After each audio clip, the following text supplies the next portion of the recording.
Why do we consider some things cursed? The word curse instantly conjures images of forbidden relics, haunted places, and ominous warnings. But why do certain objects, places, or even people carry this dark aura? Why do we label some things as cursed, imbuing them with a mysterious and often dangerous power? Is it mere superstition, or is there something deeper at play in the human psyche? Let's unravel the tangled threads of fear, belief, and mystery that surround the idea of the cursed. The origin of the curse. Fear of the unknown. At the heart of every curse lies a primal fear of the unknown. From the dawn of human civilization, people have looked for ways to explain misfortune, disease, and death. When an individual or community could not understand why tragedy struck, the concept of a curse provided an answer. It was a way to assign blame, to point to an external force that had the power to bring chaos into the predictable patterns of life. Imagine an ancient village ravaged by a drought. No amount of prayer or ritual brings rain. Crops wither, livestock die, and the people grow desperate. In such a moment, it becomes easy to believe that someone, perhaps a witch, a foreigner, or a forgotten god, has placed a curse on the land. In this way, curses became a way to make sense of suffering. They provided a narrative, a reason for why things went wrong when the cause was invisible or too complex to understand. But the curse is more than just a psychological comfort for dealing with misfortune. It also carries with it a certain sense of power. To believe that something is cursed is to believe that there are forces beyond our control that can shape our destiny. And yet, there is a strange allure to this idea. After all, if there is a curse, then there might also be a way to break it, to fight back against the invisible forces that hold us in their grip. The power of belief. Cursed objects and places. Throughout history, certain objects have been labeled as cursed, believed to bring harm or misfortune to anyone who possesses or comes into contact with them. One of the most famous examples is the Hope Diamond. This dazzling blue gemstone, once belonging to French royalty, is rumored to have brought ruin and death to many of its owners. Kings and aristocrats who wore it met tragic ends, leading to a legend that the diamond was cursed. But why do we believe that an inanimate object could carry such dark energy? The answer lies in the power of belief. Once a story begins to circulate about a cursed object, every unfortunate event surrounding it becomes part of the legend. The curse takes on a life of its own, fed by human imagination. People begin to see patterns where none exist, attributing any ill fortune to the malevolent influence of the object. In this way, the curse is not so much in the object itself, but in the minds of those who believe in it. This phenomenon can also be seen in cursed places. Consider the story of the Bermuda Triangle, an area in the North Atlantic Ocean where ships and planes are said to mysteriously disappear. While many of these disappearances can be explained by natural phenomena like severe weather or magnetic anomalies, the legend of the Bermuda Triangle persists. Why? Because the idea of a cursed place taps into our deepest fears of being lost, of entering a realm where the normal rules of reality no longer apply. The curse becomes a way to express our dread of venturing into the unknown. Cultural taboos and the curse of violation. In many cultures, curses are associated with the violation of sacred or forbidden practices. When someone breaks a taboo, whether by disturbing a sacred site, disrespecting the dead, or engaging in morally corrupt behavior, they are believed to invite a curse upon themselves. The curse, in this sense, becomes a form of cosmic justice. It is a way to enforce moral and social order, punishing those who stray from the accepted path. A famous example of this is the curse of Tutankhamun's tomb. In 1922, when British archaeologist Howard Carter opened the ancient Egyptian king's tomb, A series of deaths and misfortunes plagued the expedition members.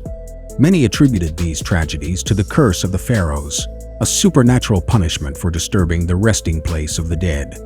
While modern scientists explain these events as coincidences or the result of exposure to toxins within the tomb, the legend of the curse continues to capture the imagination. This idea of a curse as punishment for violating the sacred is not limited to ancient cultures.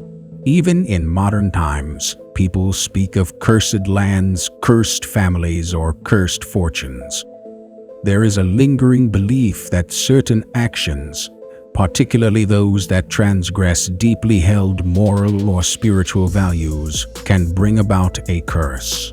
This serves as a reminder of the invisible boundaries that govern human behavior, a reminder that there are consequences for crossing those boundaries.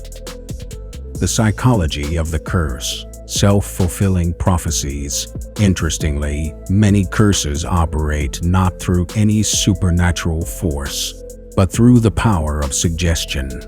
When someone believes they are cursed, their fear and anxiety can lead them to act in ways that bring about the very misfortune they dread. This is known as a self-fulfilling prophecy. The belief in the curse becomes a mental trap, shaping their actions, decisions, and even their health. Consider the story of a businessman who believes his fortune is cursed after discovering that his family acquired wealth through morally dubious means. Convinced that the curse is real, he becomes paranoid and begins making poor financial decisions. He isolates himself from his colleagues, loses trust in his own instincts, and ultimately brings about the financial ruin he feared. In this case, the curse is not a supernatural force, but the weight of guilt and belief that warps his reality. Psychologists suggest that this phenomenon is common in those who believe they are cursed.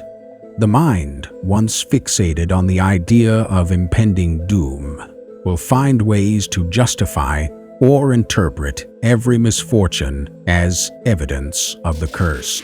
It becomes a cycle of fear and expectation that reinforces itself, making the curse seem all the more real. The allure of the cursed. Why we are drawn to dark legends. Despite the fear that curses inspire, there is also an undeniable fascination with cursed things. We are drawn to stories of haunted houses, cursed treasures, and forbidden relics. They serve as a reminder that there is more to the world than meets the eye, that hidden within the ordinary fabric of reality are forces and powers we do not fully understand. In literature and film, cursed objects often serve as metaphors for the darker aspects of human nature: greed, guilt, jealousy, and revenge. These stories speak to our fear that we are not in full control of our own lives, that there are consequences for our actions that may reach beyond our understanding. But they also invite us to confront these fears, to explore the boundaries between reality and superstition, between fate and free will. The curse, in a way, represents our deepest anxieties and desires. It embodies the fear of losing control, of being at the mercy of forces beyond our understanding. But it also represents the possibility of redemption, of breaking the curse and reclaiming our destiny. Breaking the curse. Can we escape fate as we reach the end of our journey? The question remains, can a curse truly be broken? In many stories, breaking a curse requires a heroic act, a sacrifice, or a profound shift in consciousness.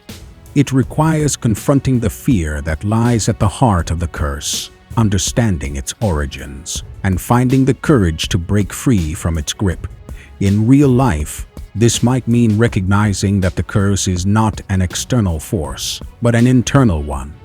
The belief in the curse and the fear it generates can be dispelled through understanding, rationality, and self-awareness. By recognizing that the power of the curse lies in our own minds, we can begin to take back control of our lives. In the end, curses are not just about bad luck or supernatural punishment. They are about the stories we tell ourselves. They are about the ways we explain the mysteries of existence, the forces of fate, and the consequences of our actions. And perhaps, in facing these stories, we discover not just the source of the curse, but also the key to our own liberation. So, the next time you hear of something cursed, whether it's a haunted house, an ancient relic, or a family heirloom, remember that behind every curse lies a deeper truth about the human condition, our fear of the unknown, our need for control, and our